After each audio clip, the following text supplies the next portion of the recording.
Greetings to everybody out there. Knock at noon and 9, coming to you again with a brand new line. Tonight, we've got a special feature on the last night of Black West. That's right. We went Black West for the whole month of September. We went Black West and we looked at the soldiers. We looked at the Buffalo Soldiers. We looked at the Native Americans, Black Indians. We talked about people that were pioneers going out west and paving the way for the rest of us. So we covered quite a bit of ground, even though we weren't able to dig quite as deep as we wanted to. And certainly there's many people and events that happened and that we didn't really get to talk about that we would have liked to talk more about, okay, or to read more about. But for now, let's suffice it to say, we're moving on our last night. And our proverb for tonight is, rooster makes more racket than the hen would lay the egg. Rooster makes more racket than the hen would lay the egg. And that is definitely a plantation proverb. Now, you know, we had a black fact from last night. Let's see what it was. Name the black journalist and CNN news anchor who was widely respected for his coverage of presidential elections and the Gulf War. Wow. Well, that's a very timely piece right there. And we're going to answer that question. We're going to answer that question when we return after reading our story. But before we even read the story, we got one other thing we're going to do. I want to show you some pictures I had here of some quote unquote Black Indians.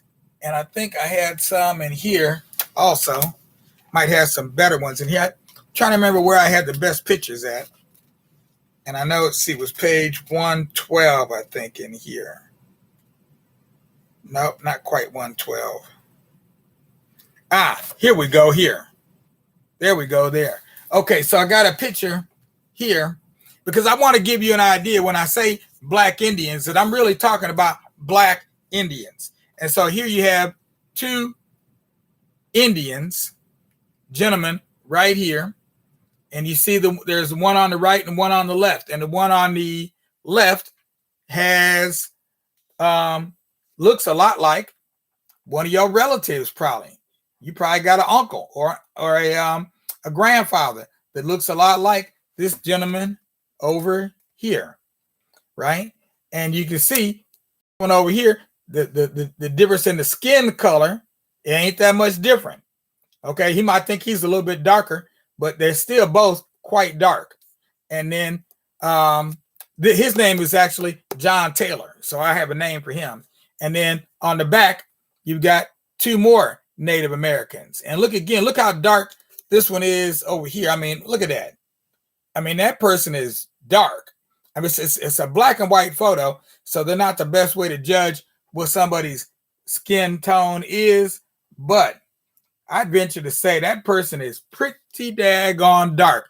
So that when we hear them talking about the red man, I believe they're talking about my skin color right about here when they talk about the red man. Now, the nose, some of the physiognomy may be a little different, you know, and the hair could be a little different, but I know black folks with straight hair too. So I wanted to show you those two pictures there. And then I wanted to show you another picture. This is the one I really wanted to show you here of John Taylor with his Native American wife. Okay.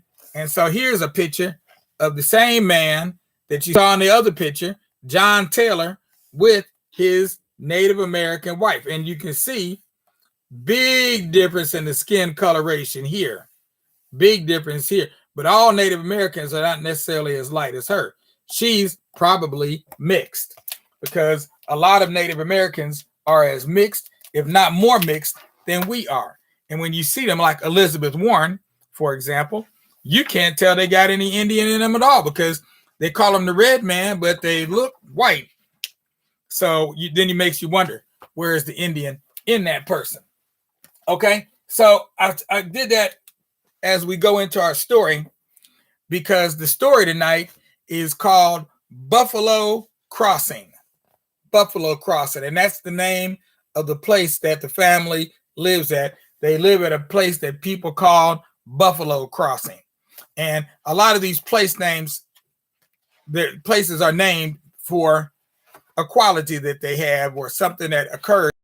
So that's how this place got its name, Buffalo Crossing. And let me see. Now I think I can do this without my glasses. Often that summer and fall, Laura rode Running Wind into the country around Buffalo Crossing. Wherever she went, Little Feather tagged along. Sometimes they would trot northward over the rolling plains, not seeing a single person all day long. Other times they rode along the bluffs above the Cimarron River, where they could see herds of buffalo stretching across the horizon. One day, Little Feather led Laura and Running Wind down a path that they had never seen before. Before long, they came to a wallow. Now, I'm not sure what a wallow is, so we're going to have to kind of figure that part out. What the heck is a wallow? Anyway, let me make sure this is on here. Oops. Uh-oh. All right, here we go. Now it's coming on. Okay. All right. So they, memory card full. Oh, well. So much for that. One day, Little Feather led Laura and Running Wind down a path they had never seen before. Before long, they came to a wallow, which is a large, scooped-out piece of ground full of buffalo rolling and playing in the damp earth. For 100 yards around, the grass had been trampled flat by buffalo hooves. Little Feather scampered off to play with the buffalo, but he came back when Laura and Running Wind headed for home. The winter that followed was dry and not very cold. The spring, too, was dry with no rain, and the summer was hot and dusty. In July, the Antelope clan returned to Buffalo Crossing. White Dog was worried. There has never been a drought like this one, he told William Smith. It's a bad one, William Smith agreed. Every day the winds came in dry from the west. Islands appeared in the river because there was so little water. The tall grass shriveled and turned brown. One day, an exhausted group of pioneers came walking into Buffalo Crossing. There was a priest dressed in black, a captain who led the group, a trader with a sick pony, 2 wagons of cargo, and 3 wagons of pioneers going west to California. The Antelope clan was not happy to see the pioneers. They felt that there were too many settlers passing through Buffalo Crossing, so they packed up and moved south, back to Texas. Pray for rain, White Dog said to them as he left. If the Great Spirit is willing, we will see each other next year. That evening, William Smith, Owl Woman, and Laura went to the bluff above the river. As Owl Woman played a drum, William Smith performed the Comanche ceremony that he had learned from White Dog, dancing and chanting to bring the rain. The next day, the sky turned black in the north, and the wind raised little whirlwinds in the corral. By the middle of the morning, Laura and her parents began to smell smoke, not rain. They ran to the bluff and saw that the blackness had come closer across the horizon. They also saw the thin red line of a prairie fire. They rushed back to Buffalo Crossing. The horses and mules were frantic, whinnying and kicking the sides of the corral. The pioneers ran around gathering things up. No one knew what should be done. Little Feather slipped through a gap in the corral fence and began to push Laura along the trail to the buffalo wallow. Stop it, you silly buffalo, she yelled at him. But suddenly she understood what he was trying to do. Mother, father, she screamed above the frantic horses and shouting men. I know a place to go. Quiet down, her father said. This ain't no time for squawking. I'm not squawking. I know where a big buffalo wallow is. There's no grass there, and it's wet in the bottom. We'll be safe. The trader, the captain, and William Smith looked at each other in surprise. Then they all made a run for it, following Laura and Little Feather down the path. At the wallow, the people and animals dug into the earth until they found moist soil. They lay face down as the fire raced up to the edge of the wallow and swept around them with a huge roar. For an instant, they felt the searing heat on their backs. Then, just as suddenly, it was gone. Wow, that must have been scary. The fire had scorched the prairie, turning it into a smoking black ruin as far as the eye could see. At Buffalo Crossing, almost everything had been burned. The wagons, the corrals, the garden. Fortunately, their side houses had been scorched, but not destroyed. The next day, the pioneers moved west. William Smith, our woman, and Laura replanted the garden. 3 days later, the sky turned black again. This time it was rain that swept across the plains, bringing sweet, fresh smells from the prairie earth. Several weeks later, a buffalo herd appeared, going south to Texas. Little Feather, Laura, and Running Wind went out to see the herd. Little Feather was a big buffalo now, and he jumped and kicked playfully with the other buffalo. But when it was time to return home, he only came to the edge of the herd and bellowed once. Then he headed south with the others. Laura was sad and happy at the very same time. Little Feather had found his home.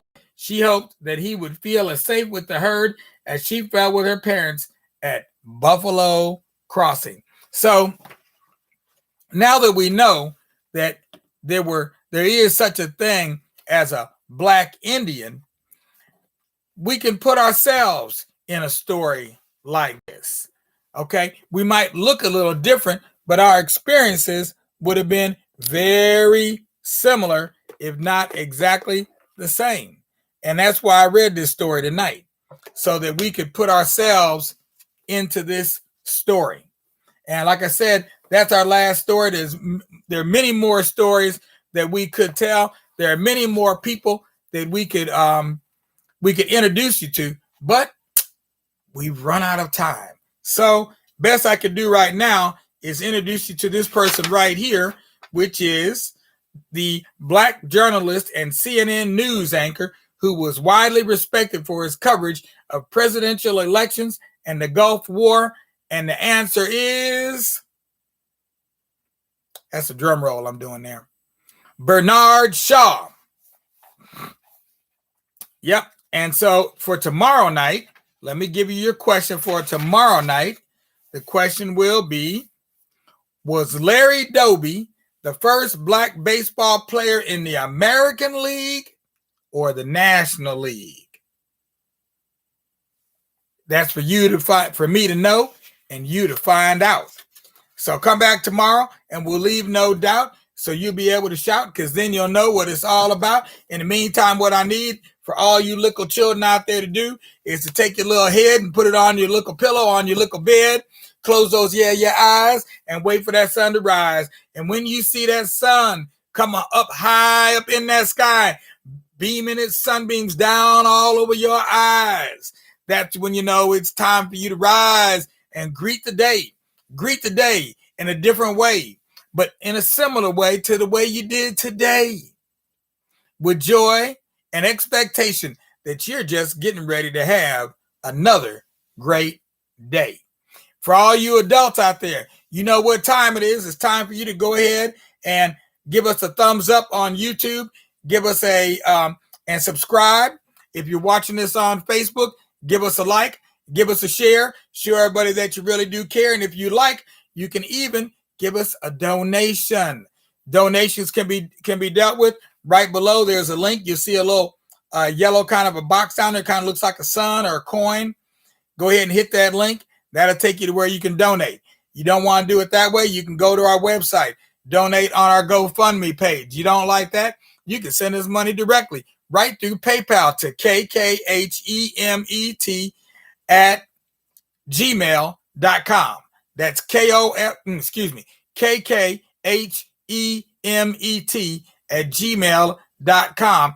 Do not do it as a payment. Do it as if you're sending a gift to a friend, and that would be us. And when you do, we'll make sure not to make you cuss or have to put up a fuss, because all the money you send us goes into improving what we're doing. So maybe we won't have our cameras going in and out on a regular basis. I thought I had plenty more space left on that particular card, but apparently I was wrong. So we'll be back here tomorrow at noon. This is Doc Ock at noon and 9 signing off. We'll see you next time with a real big grin from our ear to the chin, to our chin. And in the meantime, we just pray that every last one of you can win. Peace out now.